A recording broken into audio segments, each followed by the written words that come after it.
All right. Welcome to the Way of Genius Masterclasses. The themes of my masterclasses are usually dreams and space. I love liaisoning just the beauty of dreams and working with conscious networking systems and how this can be helpful in the space industry. Of course, I love bringing some of my favorite dream researchers into play. And Roger Martinez has done a lot of work with telepathy dreams. He's been a part of the IADS probably over 20, 30 years, I would imagine. So a long history with dreams. And so I'm very excited to have him here today. I did ask him specifically based off my own curiosity. He did this lecture at the last convention that they had, and I had missed it. And this is the one lecture I really wanted to hear. So I want to treat everybody else with it and have it recording. So with that said, Roger, it's a lovely having you here. I'm very excited to see what you've done with telepathy dreams and what awesome stories we might hear from this and any potential with that as well. So with that said, please take the microphone. Good afternoon, everyone. Sweet dreams. Yes, I did this at our regional conference in Los Angeles back in March. And I've never done this one before prior to that. Although I've been doing telepathy dreams since the first conference I went to, which was back, it was the 10th IASD conference when it was in Santa Fe back in 1990. Late 1980s. I'm not sure exactly when anymore. But there's at the conference, there's a telepathy contest. And the way the contest is done, someone chooses images like I have in here, and they stick it in a manila envelope just like this. And they do 4 images in 4 different envelopes. And then there's a session on just this. And it's not so much a session where it's a big lecture or anything else. It's basically they're introducing the sender, who's a person who's gets the one of the envelopes, and they don't know which one. It's chosen randomly. And then they take the image inside, which is one image. I have several here for the workshop. And that person looks at that image and tries to imitate that image as much as they can. And from there, everybody else, we gather. Well, we don't gather. We go back to our respective rooms, respective beds, respective pillows, and we try to connect with that particular image, with a sender rather, and with an image. So in this particular image, is it upside down, right? It's a hummingbird in a flower. So there could be any number of images that people come up with related to that. As I did working with incarcerated people several years ago, and it was amazing. It was like we got more hits than what they do at ASD. Part of the reason is because they're not connecting with anything else, and that's all they have to connect with. So I would leave, rather than 4, I would just leave one envelope with one image in the office that I had on the bulletin board, so they all see that it's there, and they can connect with it in their dreams and just go to sleep and dream about the image. And so when I'd come in the following week, they'd get to say their dreams. I'd write them down or gather them, depending on the situation. And it was just amazing how similar. In particular, and then also share some other things I've done with telepathy, because it's like an open field out there. It's anybody, we all have access to it. And let's see, here we go.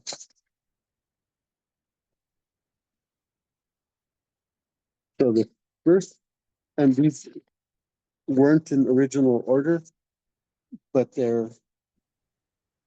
I just chose a few of them that I had used. And in particular, I'm in New Mexico. We have a lot of adobe.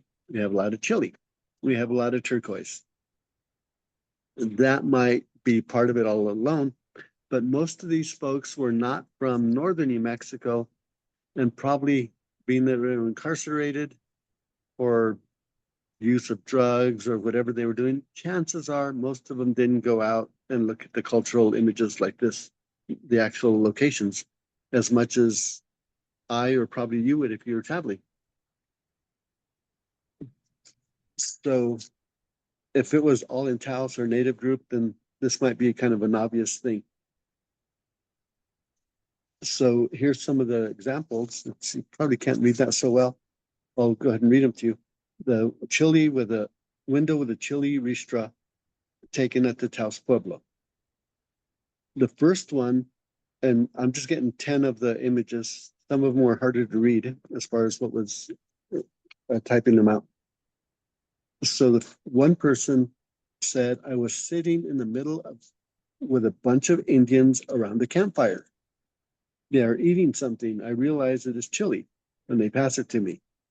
So the native part, the chili, they got 2 hits on that. And so what they call it when there's any similarity, we call it a hit. The second one, my computer is on with the Windows program. And this has been about 16, 17 years ago. Windows was still a popular thing on the computer. I don't think it's mentioned as much anymore, is it? So there's a window. Number 3, Indians are dancing around the bonfire, same back again with the natives. Although there's no fire, although the chili could be fiery, if we look at it that way, which is realistic. The fourth one, Indians are dancing in a powwow. Of course, Taos does have a powwow, but still back to the Native Americans. The fifth and the sixth, identical, Indians dancing. So they may not be dancing in the image, but if you go to their feast days, there's definitely dancing in front of this whole area. The seventh one, there are 3 ladies sitting at a table eating chili. Doesn't say they're native, they're eating chili. And I'm sure you've all seen chili ristras, right? That's basically the drying chili after it's been picked. Excuse me for a second. Welcome to the RC Gorman Gallery. I'm on a call right now, but please feel free to enjoy and call me as you need. And the number 8 one is the person said, my mom is serving chili with beans. And beans is common food served at the Pueblo. And the ninth one, I'm in a room made of windows, maybe a greenhouse. So more windows. The 10th one, I'm in an ancient city. Of course, this Pueblo is the oldest structure with people still living in it in the entire United States. And the streets are lined with turquoise. So there's that. So every one of these got hits somewhere, what, 1, 2, or even 3. What do you think of that so far? Are you all on mute or? I love it. No, it seems like they're picking up bits and pieces of some of the details. Have you ever experienced anyone that can see it very clearly, or has that been? There's been some, and I don't, let's see what I come up with. I can't remember what I have here. It's been since March since I typed this out, and 15, 16 years that I actually took it down. So the next one is, have you guys ever been to New Mexico? There is a structure, a rock structure, which is the size of a small building, maybe like a story on top of the mountain that looks like a camel. And of course, the mound behind it is the hump of the camel. And this is during a storm, or just before a storm, rather. And so it's called the Camel Rock. Interestingly, I was in Arizona with, in the Phoenix area, there's a place called something Camel. So I had posted this picture like the day that I got there of several years before. So it came up on Facebook as an anniversary image. And so I said, oh, look, what does New Mexico and Arizona have in common besides me being part of both camels? So the first one came out with, I'm in the desert with camels and giraffes wandering in the distance. So they added the giraffes, but kind of cool. They're in the desert, and this is very desert-like.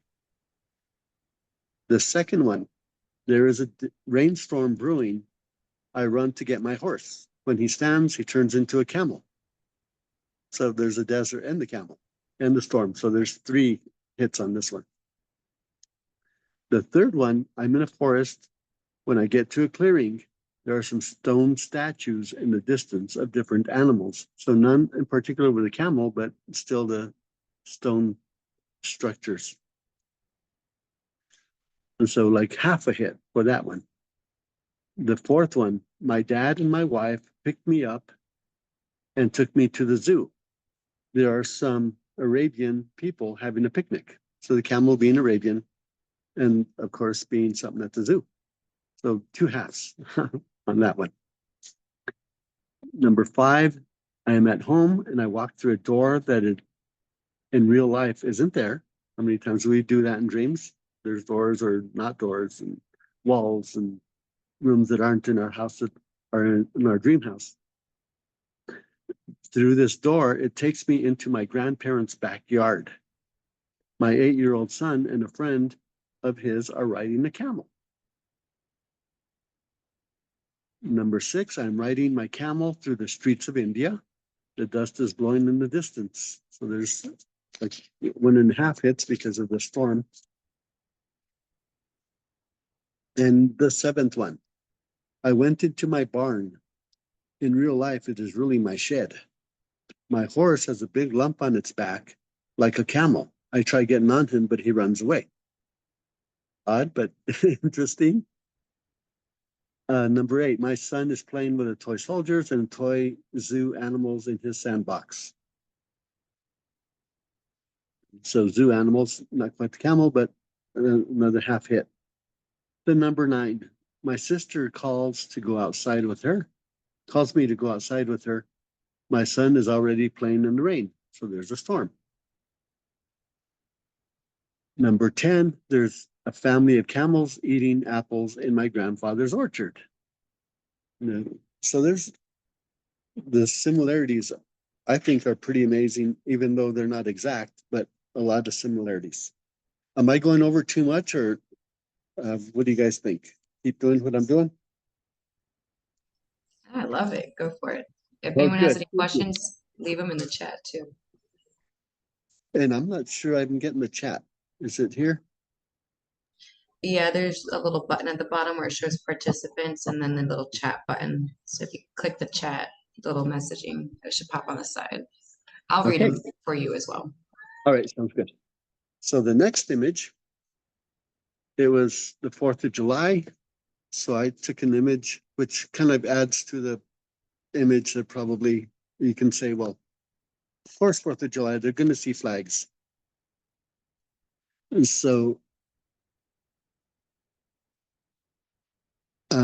so this is a memorial 25 miles from where I live, where they set up flags memorializing veterans, well, those who have died rather in military. So the first one, it says, my buddies that I went to Afghanistan with are with me.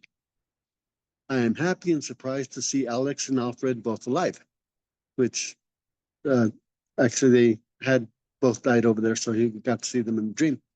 Of course, the flags representing some of these people. The number 2, the TV news has politicians arguing about starting a war with Colorado. This was like 16 years ago, I think it was.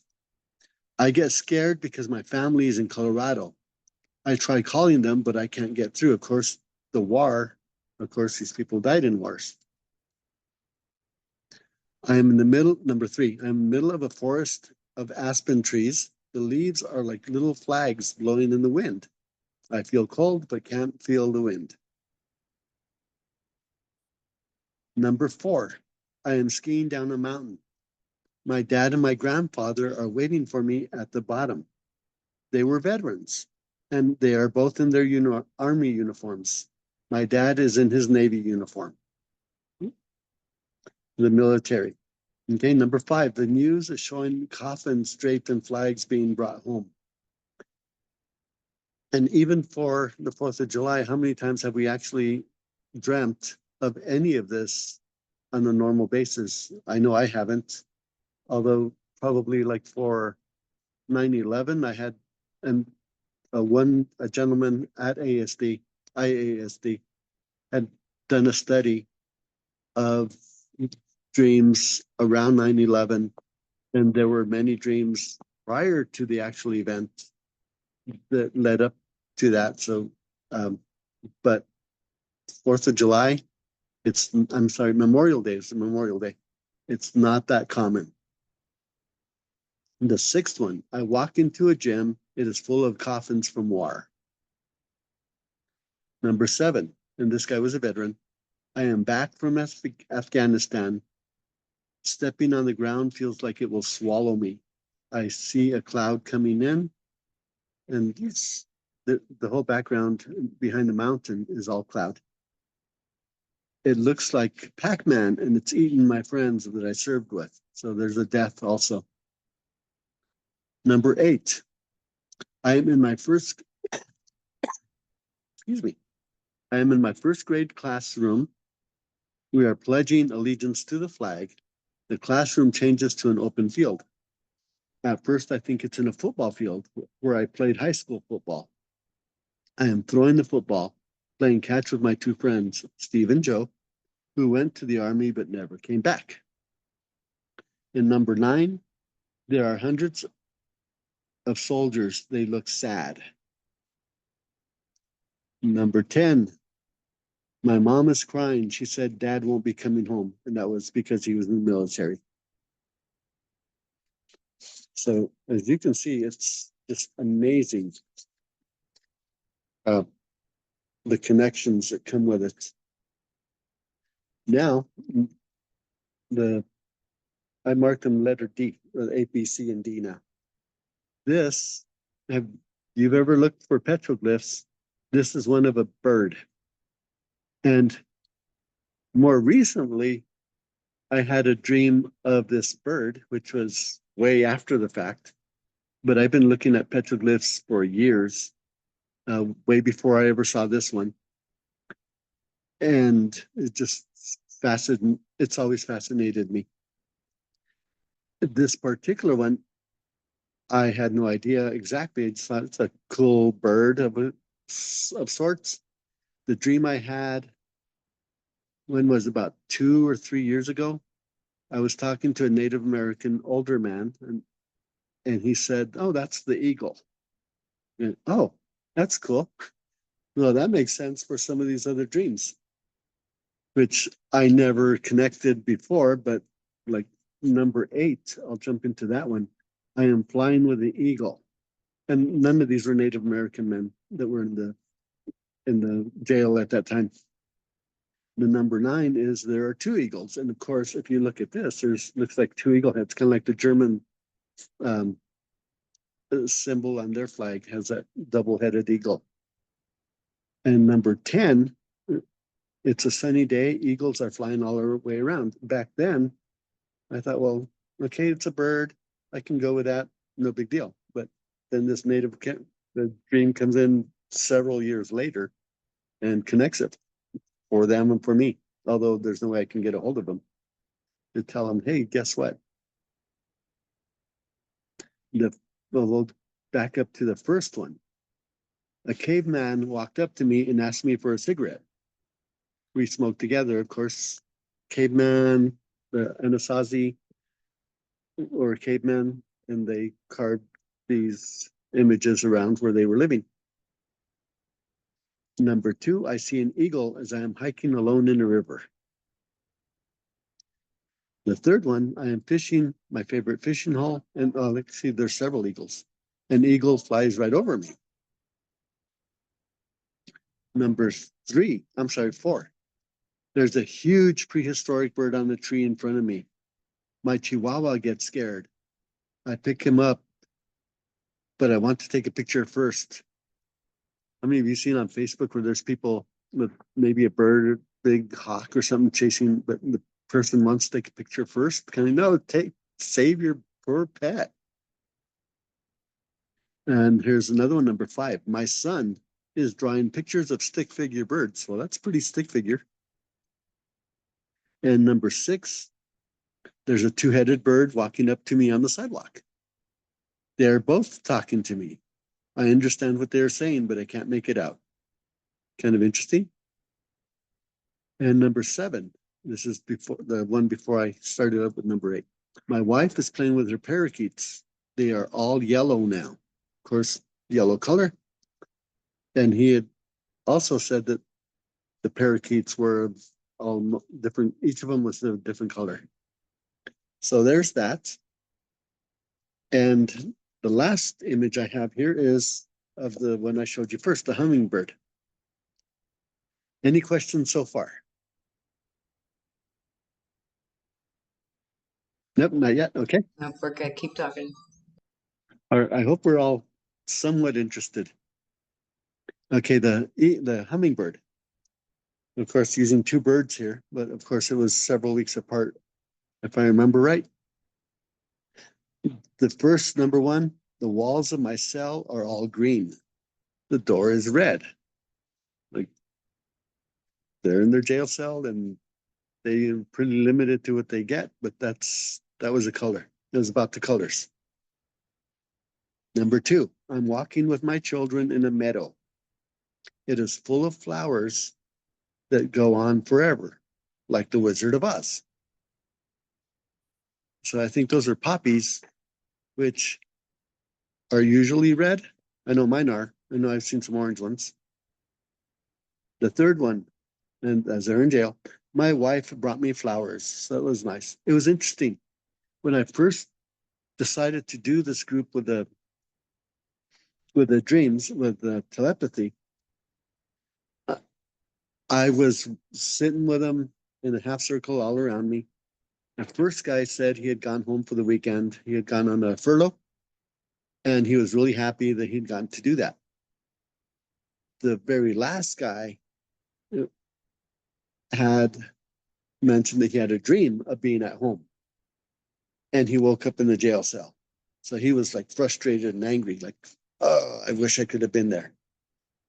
But then I went back, to the first guy. I don't remember names anymore. And none of that's written down as far as there were no names that I kept. I asked him, okay, you're back in the same cell that you started off at. You went home for the weekend, but you end up at the same cell. You said you're happy, but he's not, because he went home overnight, but he's not happy. What do you guys think about that? Oh, wow, this is cool, because they got to realize, wait a minute, I was there with my family like he was, although the physical wasn't there. Well, kind of. It was all in the dream. But I got them to start thinking about that more. Like, wait a minute, the dreams are real. And I was at home with my family. I got to be with the wife or whoever, the children or whoever it was. I don't remember. So that's when I realized I'm going to do more work with dreams and just do something a little bit different than I normally would otherwise. And so when this guy had a dream with his wife, or many of them with their children, they got to really enjoy that much more. Number 4, I'm sitting in the park in my neighborhood. A hummingbird flies to me, stares me in the face, then flies away. How many of you have ever had that experience? It's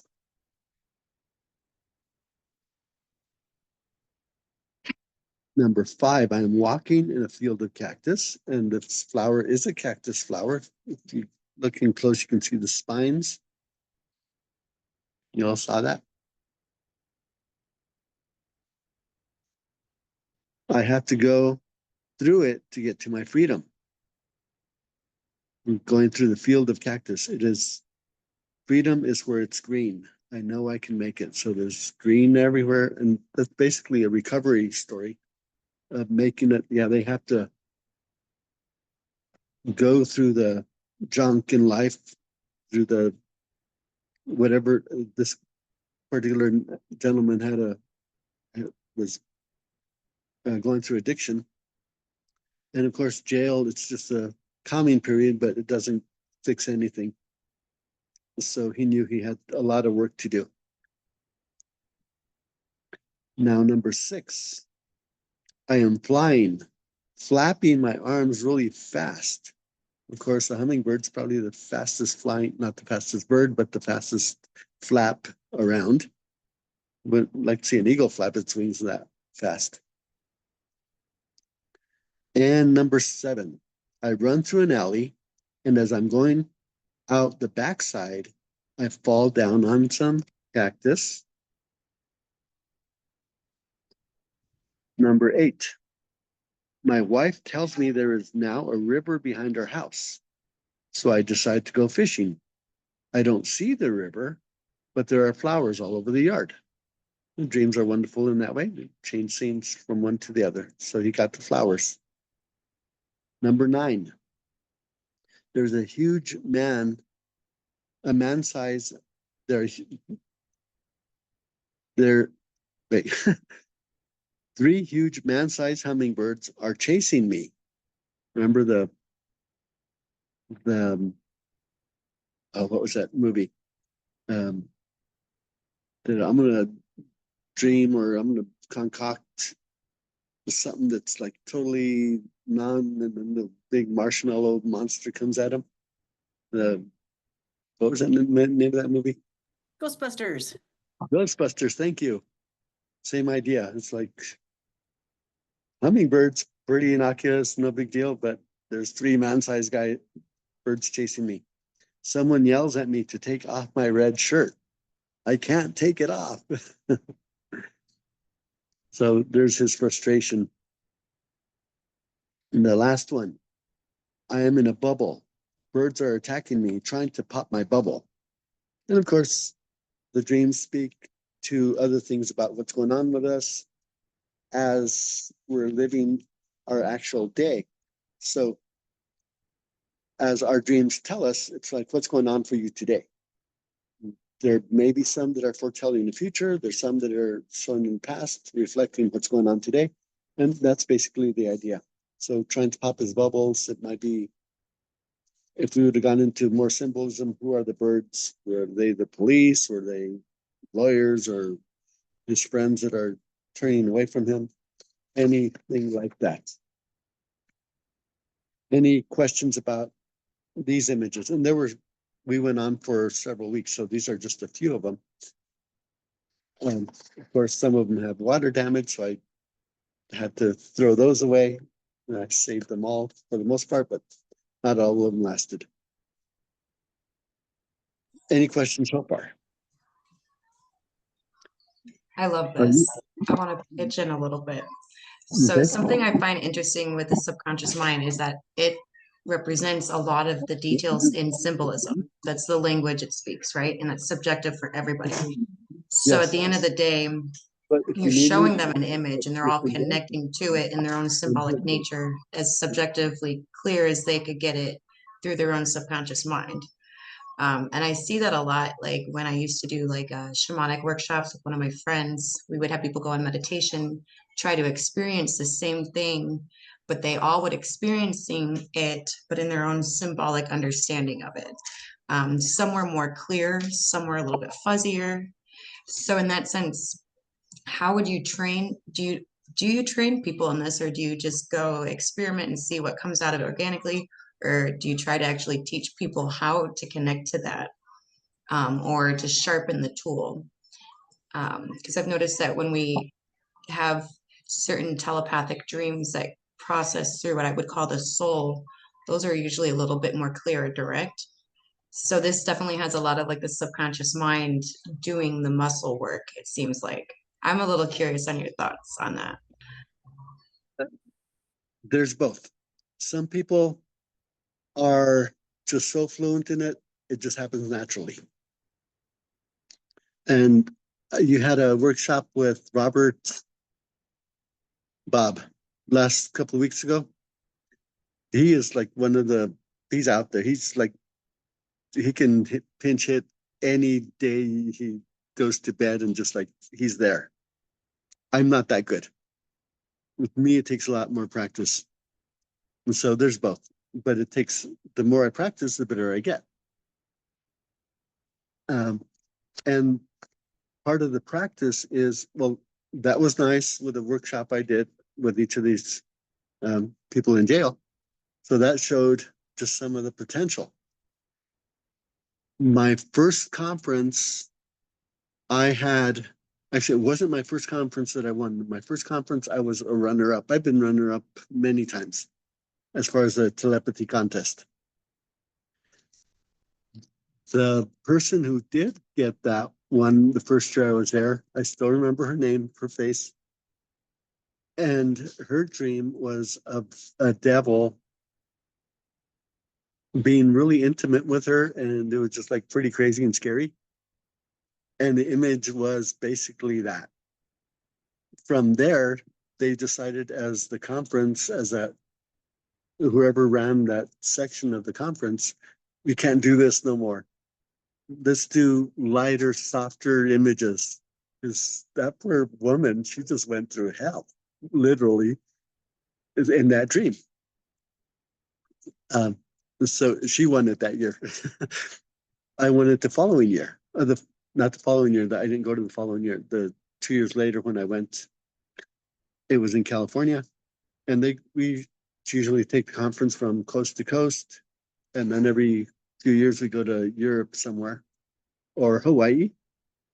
So that's a nice little thing. Just it's a great place to visit with friends because we're connected so well.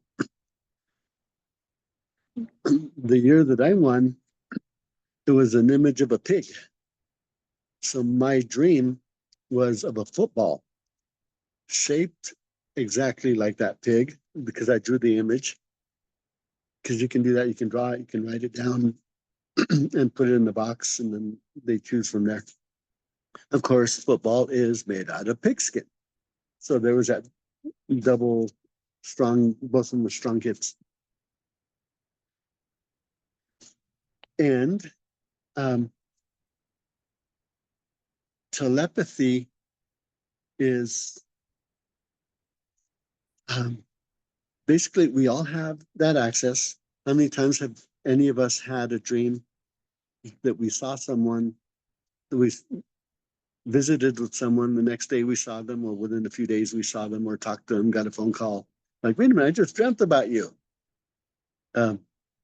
It's, if we pay a little bit of attention, it happens more often than we think about. And there are techniques. Basically, I'm going to read something to you here. Stanley Krippner, one of the masters of dreams, if you've read anything on dreams, Stanley Krippner usually comes up.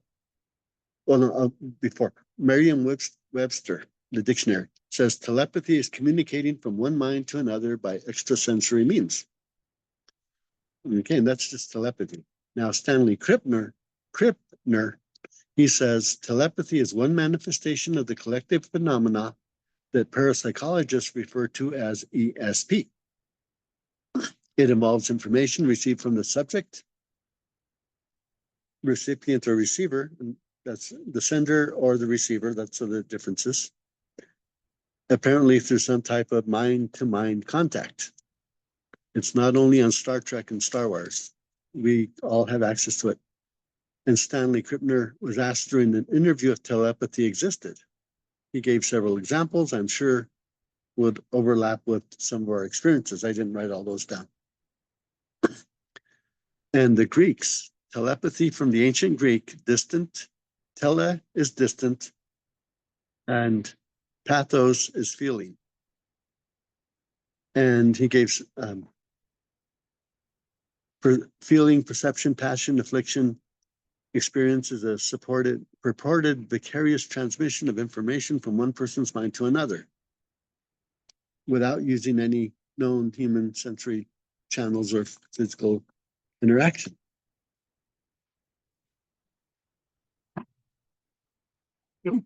Excuse me.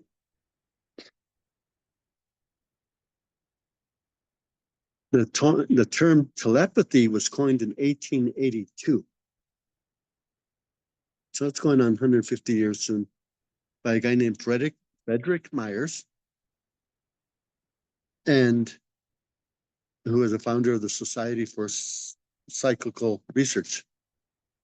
Then Robert Van de Castle, who's now deceased, and Rita Dwyer, who are both deceased, they started the contest with IASD, which was ASD at the time. From the beginning, they started, the first conference had the telepathy contest. And of course, Stanley Krippner, Montague Ullman, big leaders in the research field have been a part of this. And so as far as the training, it's one word. And I'm sure if you've been following Chelsea, I'm pretty sure you probably heard this word, incubation, right?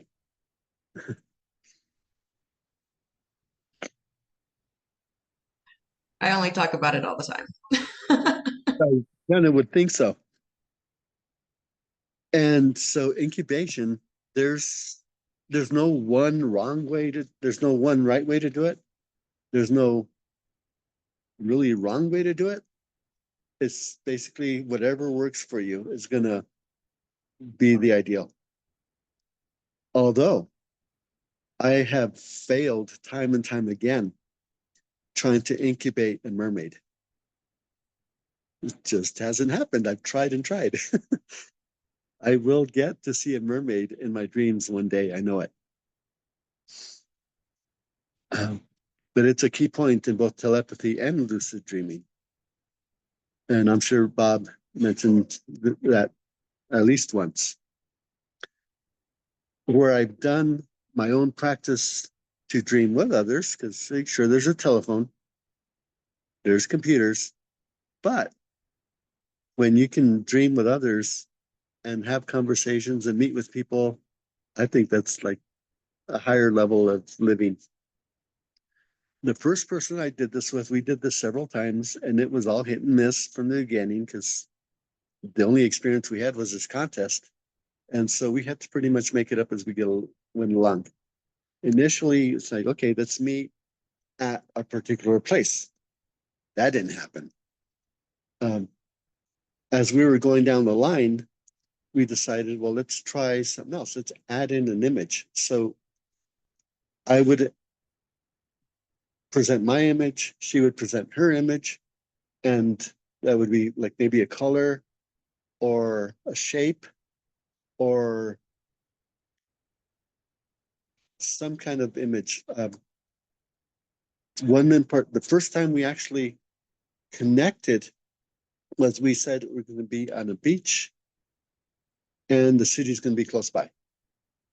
So although several times, even from the beginning, although we didn't plan this, there were bathrooms in every single dream, except for the last one. Like, why a bathroom? We didn't talk about that at all. Some of them were like if I'm looking at our state fair here in New Mexico, and there's at every corner of the state fair, there's these buildings which are bathrooms, and there were some like that. The one in particular was those portable ones that they bring into different fairs or art shows or something that they have in the back hiding that they're probably green or brown or something. Those were in some dreams, a couple of dreams at least. And one of them where I walked into my own bathroom not my own, my parents' bathroom. And I don't remember where she did, but we each had bathrooms. I thought, well, we need to just meet in the bathroom maybe, although we didn't do that. Um, there was the one that I was talking about a little while ago, where the first time we connected, but not completely.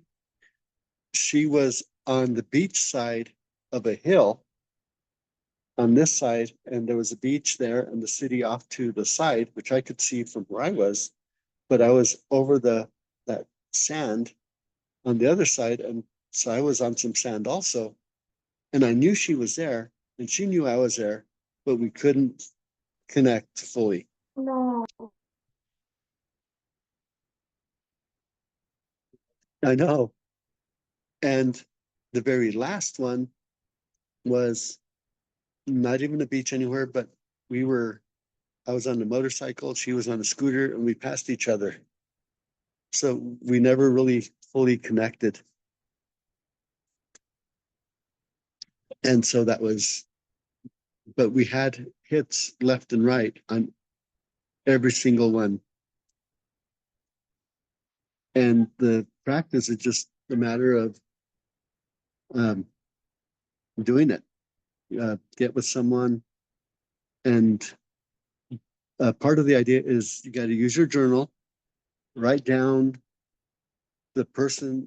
I'm going to dream with Chelsea, and we're going to, she chose the color green, I chose the symbol sand, and this is what we're going to work out and go from there. I would like There, to add.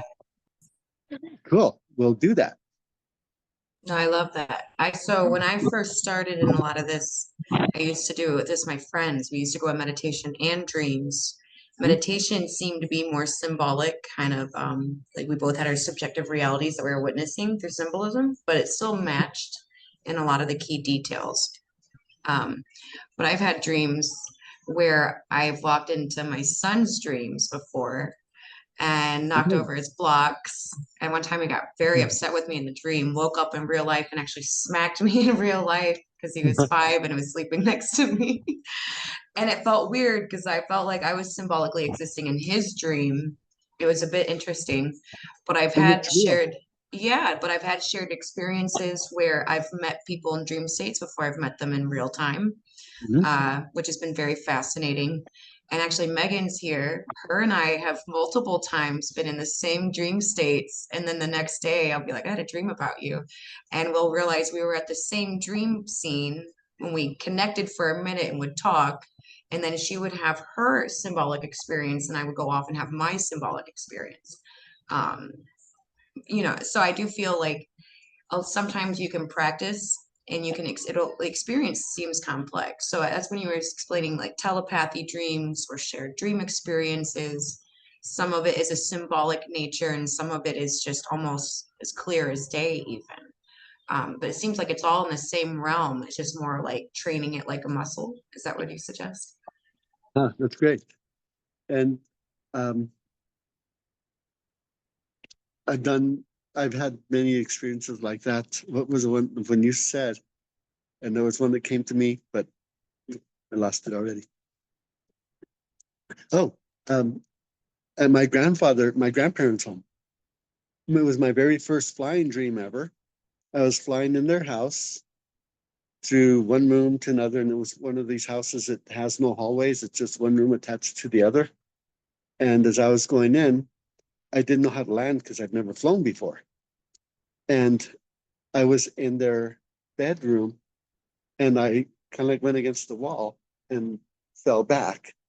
And my grandparents were both in front of me, kind of, oh, hi, good to see you. Of course, then I went to greet them, and the dream was over. About a week and a half later, I went to visit them, and there was an image where I fell that had fallen on the floor. And they said it happened in the middle of the night about a week and a half before. So I knocked it down. It's physically real. And were there blocks that were actually there with your son that were knocked down in the morning?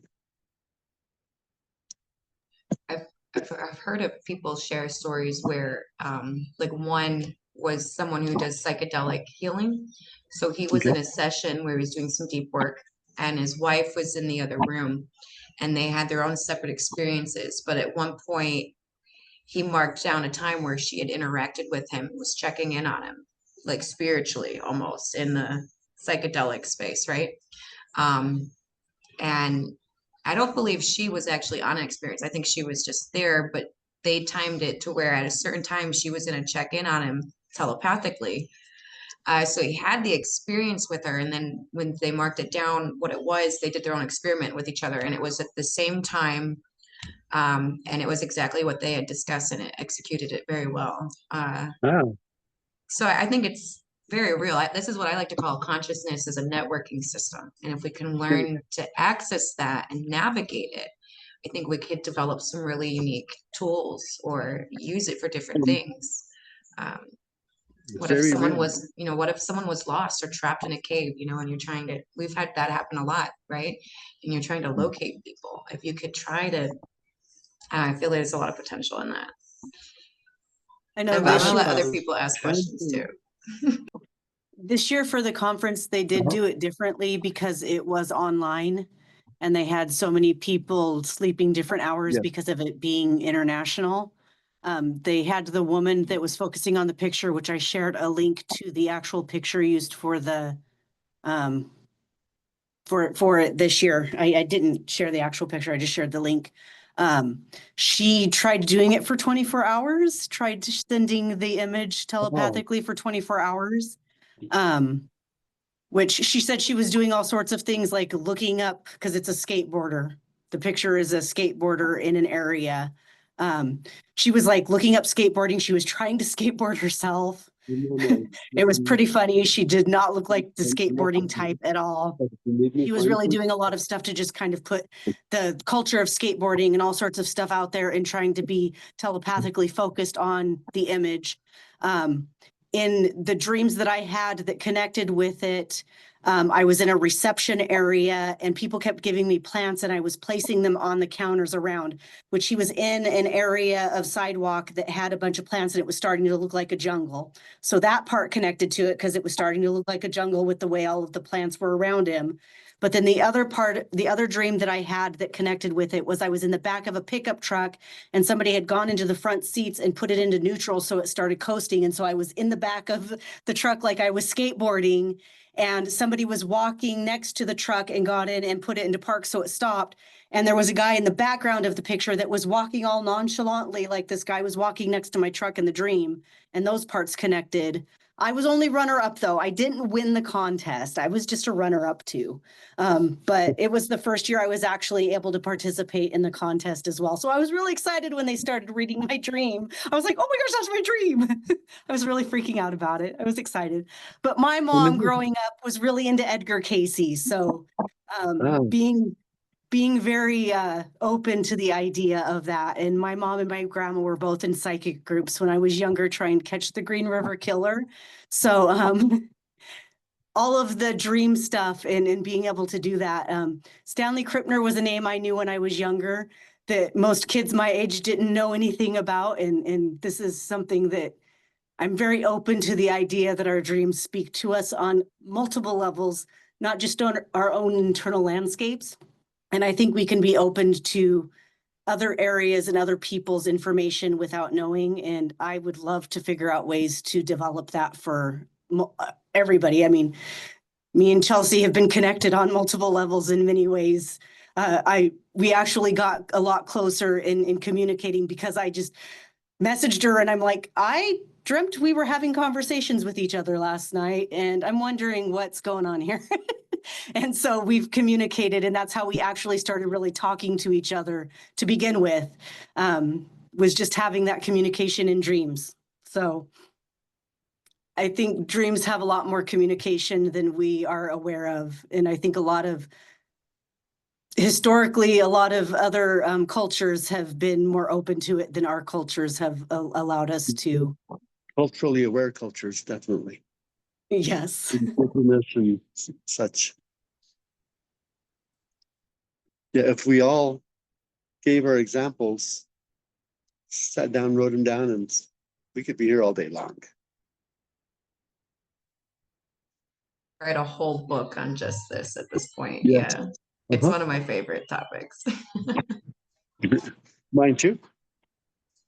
I love it. So everybody here, please find a dreamer buddy or a meditation buddy, and start playing around with this. You know, some of my clients, when they show strong signs of being good at this or a little more skilled, I do work with my clients. We usually practice with the orb. I'm like, what orb am I going to hand you? I've also found it interesting that though I experience a lot of this telepathically in my own like human form. So like when I talk to Megan, sometimes it feels like it's just her and I talking is normal, but then sometimes it feels like our souls are talking. And I've probably had over 100 people in the last few years approach me that I don't even really work with or know, who tell me that I've appeared in their dreams. And a lot of the time she's wearing the same outfit or the same color.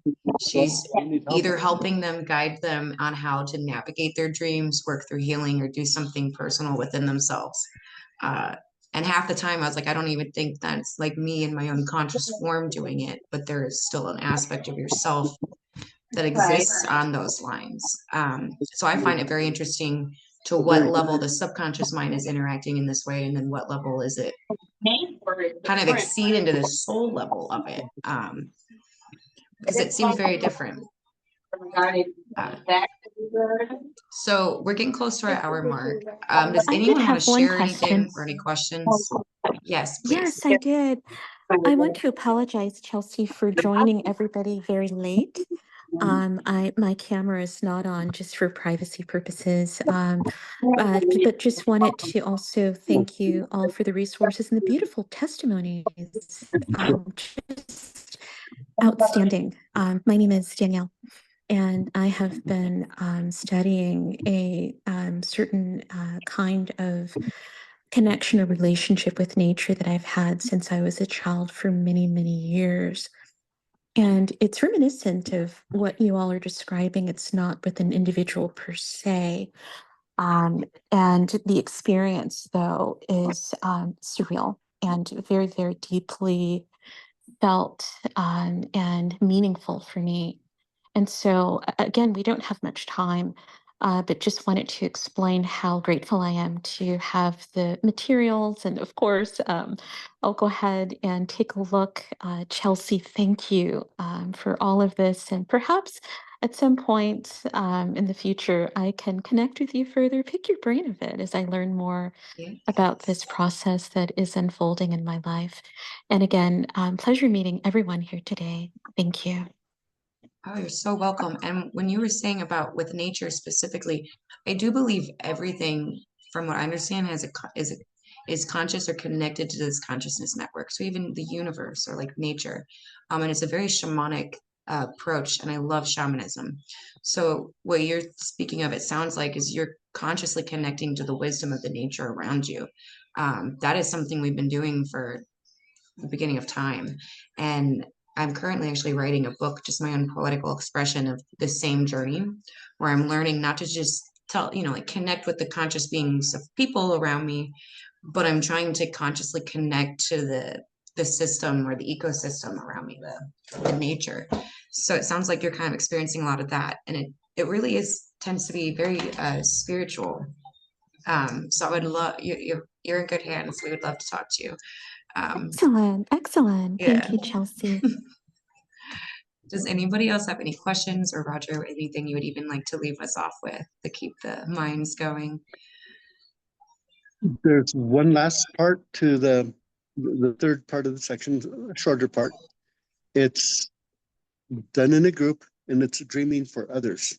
There's a gentleman named, what's his name? Van Donor, who's lives in Mexico. So at the end of the group, they say, who wants to get their dream worked on? And it's not their actual, or get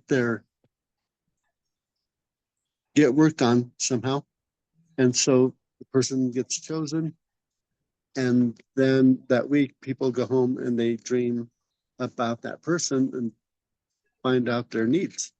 And then they come back, and of course that deals with whatever situation that person was dealing with, which is also, I think, just as fascinating. I love it. Thank you so much. Okay, well, we are at our hour mark. This session's been recorded, so I'm going to post it on YouTube here in the next few hours. So if you want to share with some friends or anyone that might be watching here later in the future, we love this topic. Please feel free to reach out to me or Roger. You can find Roger on Facebook, I know for sure. And I'll actually get Roger's information and we'll share it in the links whenever I do the YouTube video. And if anyone's interested in exploring more dreams or just want to be completely surrounded by dreams, go ahead on Facebook and follow the IADS or IASD, sorry. I never get it right. The International Association of Dream Studies. Study of They're dreams. the only one. Study of dreams. See, my dyslexia still gets it backwards. So I love everybody. I'm so honored to have had this topic today. I know it was a unique topic. I'm sure it stirred the pot for a lot of people in a good way and a bad way, possibly. And I love being a disruptor. So telepathy is where it's at. All right. So we do have another masterclass next week. Look out for my emails, follow me on LinkedIn, and if you want to help find Roger, I can help you find him. All right. Much love, and I hope everyone enjoys the rest of their day. Thank you. All right, bye, everybody. Thank you. Bye-bye. Thank you, Chelsea. Bye, everyone.